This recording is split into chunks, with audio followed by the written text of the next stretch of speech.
Do you ever look at a big artist out there, or even just your peers, and think to yourself, how do they have so much freaking success in this industry and I don't? And then maybe you start making up excuses why. Well, they must have grown up with a silver fucking spoon in their mouth, or it's got to be the circumstances around their life. You know, they clearly don't have to worry about a kid or bringing in income because they're making so much money, or they have a nanny and they have somebody cleaning their house and their partner totally supports them, and blah, blah, blah, blah, blah, blah. You just go on and on making excuses, which is your first mistake, because we ask ourselves why people have something that we don't, and often start making up excuses of why we can't have it, instead of asking questions like, what would a successful person do first thing in the morning?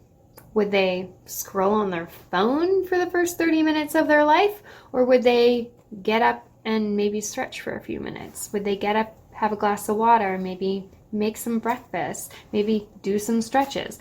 What would a successful person look like? How would their life look? How would they respond to certain situations?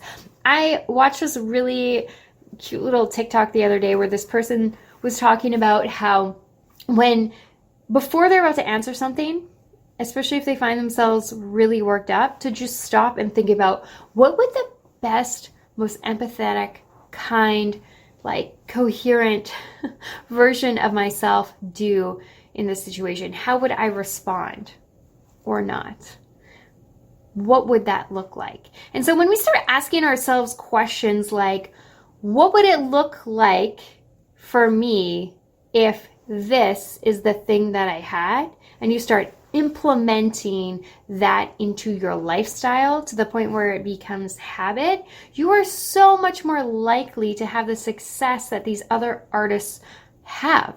Because chances are, instead of talking about all the reasons why you can't have something, you start showing the reasons why you can.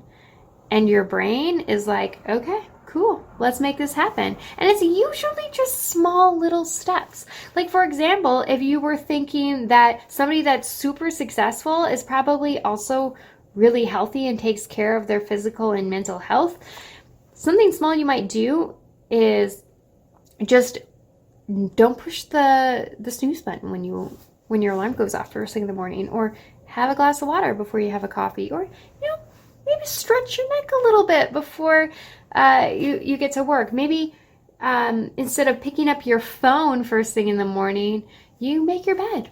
Maybe you just are doing these little micro changes in your life, but you're showing yourself what your life might look like if you were that successful person, which you will be and can be. But you gotta stop making up excuses, and you gotta stop making assumptions and start living the life that you want to live instead of telling yourself why you can't. That's it. That's all, folks. So much love.